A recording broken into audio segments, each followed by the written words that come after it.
This is the brand new LEGO Star Wars Battle of Felucia Separatist MTT. This set's going to run you $200 Canadian or $159.99 US. This set does include 976 pieces though, which is about 100 more than the turbo tank. On the front of a box you can see a battle scene with kind of all the different components such as the stab speeder and Aayla Secura fighting a battle droid, as well as Commander Blyde running in from the side. On the bottom right it shows you all the new minifigures you're going to get, including some miscolored commando droids, as well as Aayla Secura, Commander Blyde, and 7 different battle droids. On the back of the box it shows you some of the play features, including the opening cockpit, it's where you put the battle droid anyway, as well as how it opens up and completely folds out in the back. The first 3 minifigures are these commando droids, which are painted gray for some reason. It really doesn't bug me that much, although they should, for the record, be brown. To their credit, they do have some brown markings on their shoulders, and that's really it on the set. They do have this red dot on the side of their torso, which I believe is their activation light, meaning that they're on. And I really like the head print, although it is a reuse from every other commando droid they've made, it still looks really good. Next is this pilot battle droid, which, I mean, it looks like a pilot battle droid. That's pretty much all there is to say about this. And then there's 6 of these battle droids, which all there really is to say is that they look good, they're the same as every other one, and they're beige. Now onto the more interesting minifigures. You've got Aayla Secura, who mine actually came with 2 lightsabers, so I'm not sure if that's just me or if LEGO's now throwing in way more pieces into their sets, but I'm not entirely sure. Her headpiece looks good, where you've got the brown markings going around her tails. I'm not exactly sure what those are called, but yeah. Under that, she does have 2 faces, one that's more angry, and then this version of her smiling or just smirking. And on the side of this headpiece, I feel like these ears are more defined than we've got in the past. Usually they're just like a flat blue piece on the head. No arm printing, it's just brown arms, but that doesn't really bug me considering that's pretty much what she wears in the movie anyway. At least in the scene of Order 66, which I'm pretty sure this is portraying, which is kind of funny. And if you look over to the other arm, it's completely blue, which, sure, why not? And if you move to the torso, there's printing on the front and printing on the back. And if you look at the front of the legs, there's some nice printing on the front. The legs are not dual molded, not that they needed to be, just something to point out. And of course there's no printing on the back. And now we have the main attraction of this set in terms of clones, which is Commander Blyde. If you've seen my other 327th battle pack, I wasn't very hard on the clones, but on this set I'm going to be a little more hard considering it is $200 Canadian. So let's get into this guy. First things first, the yellow on the top fin looks fine. However, the brown on the front of the helmet is way too dark in my opinion. It should blend in way more with the yellow. And to add to that, the gray on the sides of the helmet should really be yellow, just like the sides are. Moving down, the cauldron for what it is looks fine. I still think it should cover the front of the minifigure because, I mean, why couldn't it? The arms could look a lot better, but I mean, they're yellow.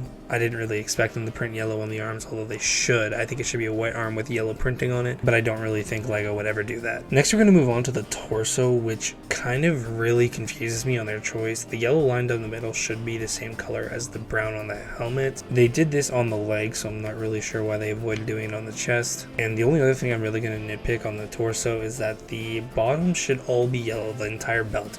It shouldn't be breaks of white, but I mean, it is what it is. It looks fine for what it is. And then moving to the back, it looks like a normal clone back, so I mean, there's not really much to say about that. Again, moving to the legs are not dual molded, not that I think they needed to be anyway, but just something to note again, just because this is a $200 set. The legs do look fine, but I think dual molding actually could be used way better if the top of these legs are yellow and then the bottom being white.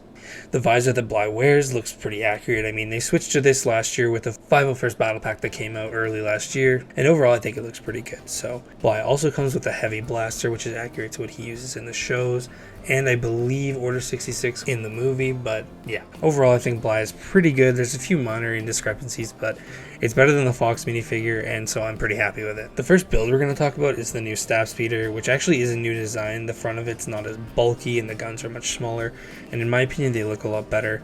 I believe the body of the stab speeder is the exact same as what it's been before. Maybe the foot railing is a little different, but other than that it's pretty similar. The stab speeder moves up and down like this. You can kind of reverse it in a way. I don't know why you'd want to, but you can. And of course you can throw one of your battle droids on it and it looks fine like this. The blue looks good, the boosters look fine, the guns look way better in my opinion, but yeah, it's a stab speeder, it's a pretty small build, but it's welcomed and it's pretty good looking if I do say so myself. Now we're going to move on to what everyone actually wants to see, which is this giant MTT. Honestly though, it's actually pretty small, but it's not really that much smaller than the one that last came out. And to be honest, the detail in the set is really good, so I don't really have a problem with it being smaller than it should be. First feature we want to talk about is that these slide down to reveal the pilot droid in the middle of the MTT. The space in here is actually pretty tight, so he'll almost always be laying down, but he does have a control panel in there that we can show you if we take off his head.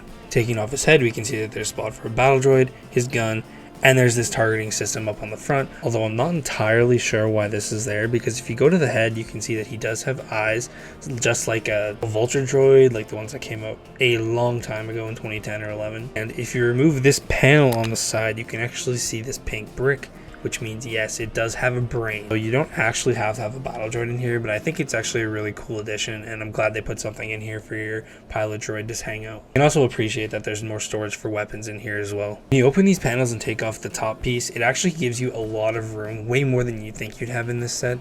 And the brain is only connected by 2 studs on each side, so it's really easy to pop on and off. And that means it's super easy to close up as well. The panels slide right in. And then yeah, those 4 studs are nothing to put on together. Next, kind of shifting towards more of the front of the vehicle, you've got these stud shooters, because of course they're stud shooters, it's a LEGO product, there has to be. And for what it's worth, I think they're hidden pretty well and they work just as well. The only thing I noticed is that if you're a kid playing with this, I could see you having to open the panels before shooting. It's kind of in the way, but I mean, I don't really think it's that big of a problem. Everyone has seen a stud shooter before, but in case you forgot what they do, I'll show you here. Now moving completely to the front of the vehicle, you've got these 2 cannons on each side. They look really good and they have 0 function, but they spin around and you can move them in a few different directions, although I will say the cannons feel like they're really loosely held on there. So when you're messing around with them too much, just be careful you don't pull them off. And when you do pull them off, they're not really the easiest thing to put back on there, but it's not the end of the world. Now that we've teased the main play feature a little bit, we're going to move back to the side where you can open up this front panel, which actually shows you what's inside the main play feature. You get a kind of a view at the 6 battle droids that are in there. 6 doesn't seem like a lot, but you can easily modify this thing and fit 8 on each side. Yeah, I'm not sure why this panel opens, but I'm glad it does. Maybe if you lose a battle droid, it makes it easier to shake out of the cockpit, but yeah. I mean, this opens. Next, we'll move a little farther back where this entire panel opens up, and then you have some weapon storage, which is very needed in this set because the actual rack itself inside the vehicle cannot hold any weapons. So this is where they all go. Now you might think you're looking in at nothing in this section, but that's why you move up top, pull this entire ramp down, and then the stab feeder fits in here just like this. Super useful and a great play feature in my opinion. This is probably one of the best play features on the set, besides the main one, and honestly I'd say one of the best play features within this entire year's worth of LEGO Star Wars. It doesn't really shoot out of here or anything, but I think it's pretty cool just to be able to store this here. It means you can't lose it as easily, and yeah. Now that we've gone through all this, I want to show you this whole thing opened up. There's a ton of room in here. You can pretty much see every piece of the MTT. Now you can see inside the MTT, and you can see not only the mechanism, but you can see how the stab feeder fits in there. Should mention while we're here, there's also room for 4 weapons on the other side as well. So it's not just the 4 on one side. You get actually spots for 8 of these weapons.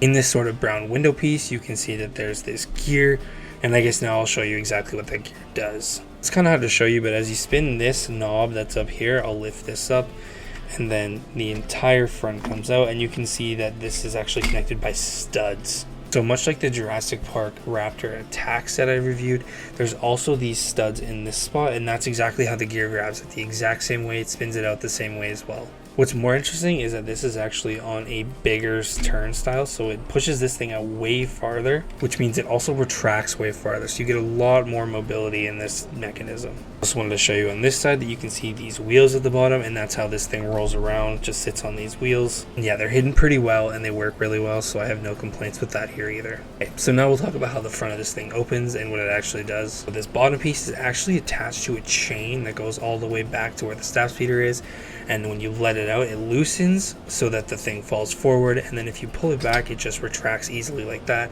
I haven't had an issue with this yet once, so honestly it's a pretty good idea, and I'm happy they used this instead of something else. Next we'll talk about this front dome piece, which is actually a printed piece, believe it or not. And I actually think it looks really good the way it is. Mine's printed perfectly, so I have no issue with it. But yeah, I'm interested to see if any of you guys had misprints or anything like that. Please let me know in the comments. This thing is just held on by gravity, so as you push it out, this thing will move out of the way, and then it slowly slides back down when you drop the droids down in its full extension. You also see this kind of pyramid piece on that bottom that I was talking about, really connected by the chains, and this is what actually splits the 2 droid sides and then it makes it open like this into a sort of V, kind of like an engine shape.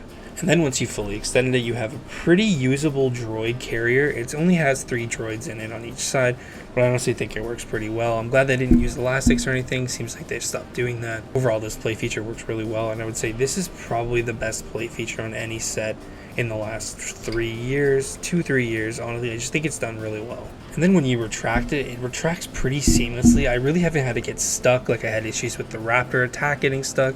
Really have no problems with this set at the moment. One thing you will see is that with this pyramid shape, the top cover is actually unable to get stuck. So no matter what you do, it'll slide up and then slide over top. It won't get stuck. It won't stop your mechanism from working, which is pretty, I don't know if they meant to do that, but it's a really good addition to make sure you don't get the mechanism stuck all the time. Now I just kind of want to go over some of the details on this set. Like if you look even from the front, the shape of it's done really well. Honestly, I think the shape is perfect. It looks just as triangular as it's supposed to, especially from the shows or movies. If you look underneath the set, it actually gives a pretty good view of the chain they use just on the one side, but it works really well nonetheless. And then of course in the front you have that printed piece, which honestly I feel like it's upside down. I feel like it should be the other way, especially with the colors they did on the bottom, but it looks fine just like this. You obviously see the stud shooters and then the eyes, which is a sticker piece on the front, which is mine has a crinkle in the corner. But yeah, looks fine either way. Then moving on to the side, the paneling's done really well, especially with these blue tile pieces and then stud holders. I'm not really exactly sure the name of those pieces, but then you also have the Separatist logo, which is a sticker as well, but it looks really good on the side of there. Looking towards the top, the sculpt of the dome looks really good to me. It looks really accurate to what it's supposed to look like. And then moving back, you see the really good layering they did on the back side, especially with these gray slopes overlapping with each other. And of course this gray stripe on the bottom, which seems to connect really well with this kind of half triangle piece on the bottom. Then moving to the back, it gets kind of boring, which isn't inaccurate to the show. The only thing you can see is this little beige piece on the bottom, but it's kind of part of the mechanism, so not really too annoying if you don't think about it. Obviously, this knob sticks out pretty high when you're looking from the back or from the side, but I don't have an issue with it. The play feature is good enough where I don't really care that you can see it there. Honestly, even on the sides, you can see these fuel tanks, and even they look really good on this set. Overall, the detail on the set is super impressive, and I think they did like a fantastic job. It's pretty insane. Honestly, there's only like 2 details I would say are kind of missing, which is on the back. You don't really see this striping, although they did kind of try to do it with this gray brick underneath. And then obviously the guns are a little short, but I don't really hate it. I still think it looks really good. A longer piece for the guns honestly would have made this set nearly perfect, so I really have no problems with this. Now what everyone really kind of wants to hear about is the price versus the size of it, and honestly I don't think the price for this is too bad. The MTT that came out in 2014 had 954 pieces, which is about 100 more, and also had 12 minifigures, but only 8 of them were droids and the other 4 were actual minifigures, and versus in this set where we get 2 new-ish, relatively new minifigures. The Bly is for sure. Ayla Secura looks pretty new as well, actually. But then the rest are droids, even though that some of them are commando droids. But in my opinion, the new set is probably better than the old one. Reasoning for this is that the old one is pretty much just a brown blob of bricks, whereas the new one has a bunch of new layering as well as 2 different colors. But the designs on the MTT are created pretty well with all the layering that they were actually able to do. The big thing for these 2 is the prices. So the MTT that came out in 2014 came out for $109.99 Canadian, which seems pretty cheap. So inflation adjusted, it's about $150 Canadian. What that means is this one is 3/4 the price of the new one. Another thing to keep in mind is that the old one is also a little bit bigger than this one is too. One thing I will say is that the new set's mechanism works way better when it's flying out the battle droids. The old one was just 2 panels that they got to stand on. This one feels like it actually disperses and engages the battle droids. And while the other one seems like it has more compartments, I actually believe this one has more space. So while you can't put as much in this one, I believe there's a lot more interior space that you have to deal with, especially when the mechanism is built the way it is.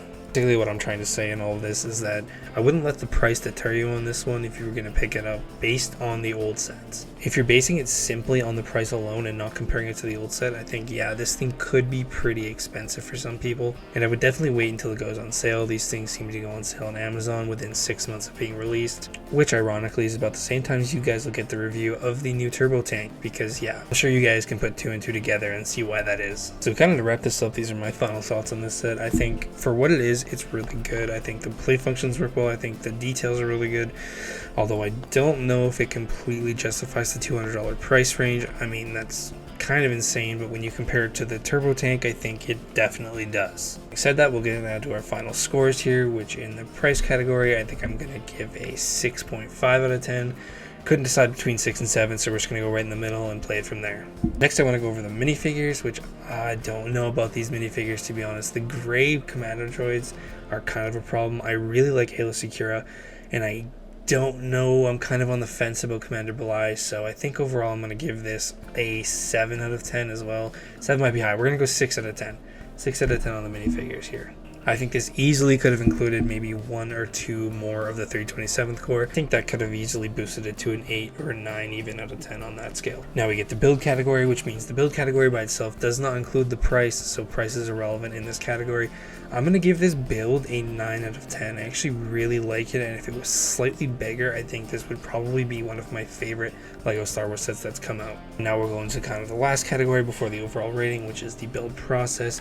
And the build process is actually really fun. I'm going to give it an 8.5 because the mechanism is really fun to build. Even the paneling and everything else in this set, like the guns, is pretty fun to build. So yeah, I think 8.5 out of 10 here is a pretty fair number. So we get into the overall, and the overall rating for this set is going to be a 7.5 out of 10.